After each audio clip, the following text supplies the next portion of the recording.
အားလုံးပဲမင်္ဂလာပါ Writer Recap Channel လေးကနေကြိုဆိုလိုက်ပါတယ်ဒီနေ့တင်ဆက်ပေးမယ့် Writer လေးကတော့ Common Writer Black ပဲဖြစ်ပါတယ်ဇလန်းစာမှာတော့ပကြီးတင်နှန်းကျောင်းတစ်ခုကိုလိုက်ပြထားပါတယ်အဲ့ဒီထဲကကျောင်းသား၃ယောက်ဟာလည်းပျော်ရွှင်စွာနဲ့ကျောင်းဆင်းလာပြီးနောက်နေ့ဆောင်မွေးအတွက်ပြောနေခဲ့ပါတယ်ကျောင်းသား၃ယောက်လည်းအိမ်ပြန်မှုယထာအတူစီးလာကြပါတယ်ယထာစီးလာတဲ့လမ်းတနေရာရောက်မှာတော့တိတ်ငတ်မြူတန်တစ်ကောင်ကယထာပေါ်ရောက်လာခဲ့ပြီးခရီးတဲ့အားလုံးကိုအကြည့်နဲ့တင်တီးထုတ်ပေးလိုက်ပြီးအားလုံးကိုအိပ်ပျော်အောင်လုပ်ပေးလိုက်ပါတယ်နောက်တစ်ခါမှတော့တိတ်ငတ်မြူတန်လည်းသူ့ဟာသူပုံဆွဲနေတဲ့ပြောင်ကြီးစီကိုရောက်လာခဲ့ပါတယ်ပုံဆွဲနေတဲ့ပြောင်ကြီးကိုလည်းလေပေါ်ကနေပြန်ပြီးဖမ်းခေါ်သွားခဲ့ပါတယ်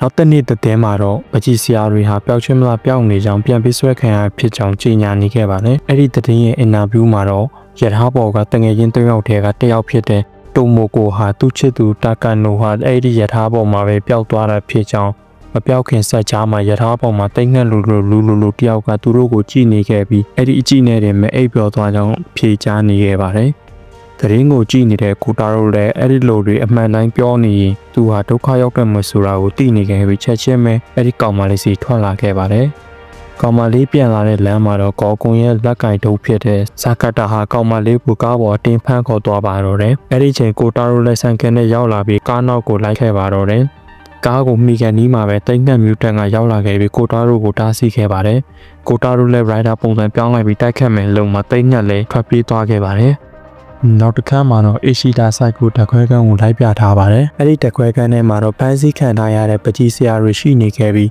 ဆရာဝန်ကသူတို့ရဲ့စိတ်ဆွမ်းအားကိုမြင့်တင်ပေးနေရပဲဖြစ်ပါတယ်။အဲ့ဒီချိန်ကောင်မလေးကိုဖမ်းခေါ်လာတဲ့စာကာတာအဖွဲ့ဟာရောက်လာခဲ့ပြီး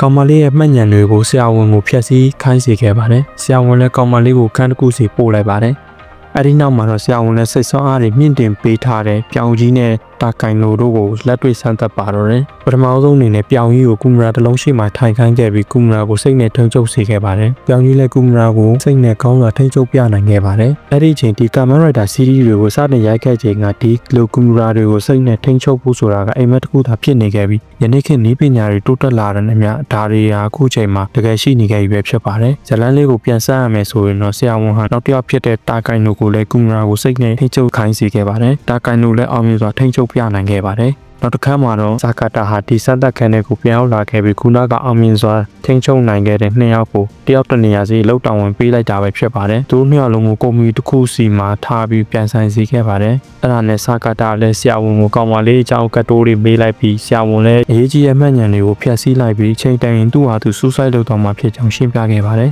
။အဲဒီနောက်မှာတော့ကောင်မလေးဟာအိမ်ကိုပြန်ရောက်လာခဲ့ပြီးတမိုင်မိုင်တထွေနဲ့ဖြစ်နေခဲ့ပါတယ်။အမေဖြစ်သူနဲ့မောင်လေးကဖြစ်သူကတင်းမေးနေပေမဲ့မဖြေပဲထွက်ပြေးလာခဲ့ပါတယ်။ထွက်ပြေးနေရင်တနေရာရောက်မှတော့မြစ်ထဲကိုဆင်းသွားပြီးဆူဆိုက်တော့ပူချန်စီပါတော့တယ်။အဲ့ဒီချိန်ဆိုင်ကယ်ပတ်စီနေတဲ့ကိုတာတို့နဲ့ကြုံပြီးကိုတာတို့နဲ့ကောင်မလေးကိုကယ်ပြီးဆေးရုံပို့ပေးလိုက်ပါတယ်။ဆေးရုံကန်းထဲမှာတော့ကောင်မလေးဟာသူ့ချစ်သူတာကိုင်တို့ရဲ့အမိကိုရောင်ရမ်းနေခဲ့ပါတယ်။အဲ့ဒါနဲ့ကိုတာတို့လည်းတာကိုင်တို့ရှိတဲ့ကုမ္ပဏီစီကိုထွက်လာခဲ့ပြီးတာကိုင်တို့ကိုသူ့ချစ်သူဆေးရုံရောက်နေကြောင်းလာပြောပါတယ်။စိတ်ညစ်ခံထားရတဲ့တာကိုင်တို့လည်းသူနဲ့မဆိုင်ကြောင်းပြောပြီးထွက်လာခဲ့ပါတယ်။ကိုတာရိုလည်းဆေးရုံကိုဖုန်းဆက်လိုက်ပြီးညီမဖြစ်သူဂျိုကိုကလူနာကိုစောင့်ရင်ဖုန်းလာခိုင်းပါတယ်။ကိုတာရိုလည်းလူနာချင်းနေမေးလိုက်ပြီးဂျိုကိုလည်းလူနာကအိတ်နေတာဖြစ်ပြီးပါဇက်ကတော့အရှိတာစိုက်ကိုတက်ခွဲကန်းလို့ရောင်းနေကြောင်းကိုတာရိုကိုပြောပြခဲ့ပါတယ်။ကိုတာရိုလည်းအချိန်ဆွဲနေပဲအရှိတာစိုက်ကိုတက်ခွဲကန်းကိုထွက်လာခဲ့ပါတယ်။တက်ခွဲကန်းဟာအပြည့်လူငွေရတာကြောင့်ကိုတာရိုလည်းခိုးကြောင်ခိုးဝဝင်လာခဲ့ရပါတယ်။တစ်ချိန်တည်းမှာပဲကုမ္ပဏီနှစ်ခုမှာအလုပ်လုပ်နေတဲ့ပကြီးဆရာနှစ်ယောက်လည်းတယောက်နဲ့တယောက်စိတ်ဆိုးအားချင်းပြိုင်ဆိုင်နေကြပါတယ်။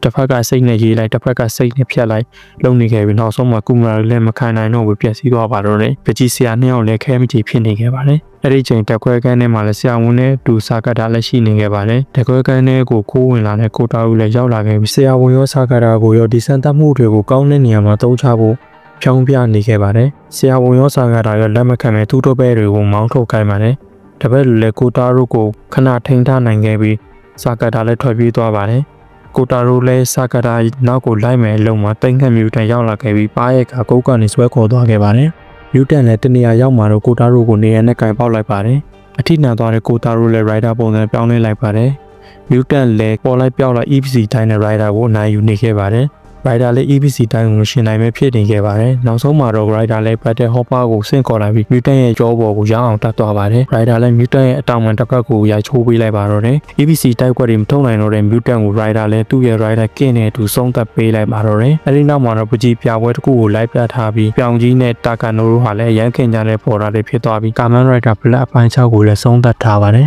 ဗီဒီယိုလေးကိုကြိုက်တယ်ဆိုရင် like share subscribe လုပ်ပေးဖို့တောင်းဆိုချင်ပါတယ်ကြည့်ရှုသူတယောက်ချင်းတိုင်းကိုလည်းကျေးဇူးအထူးတင်ရှိပါတယ်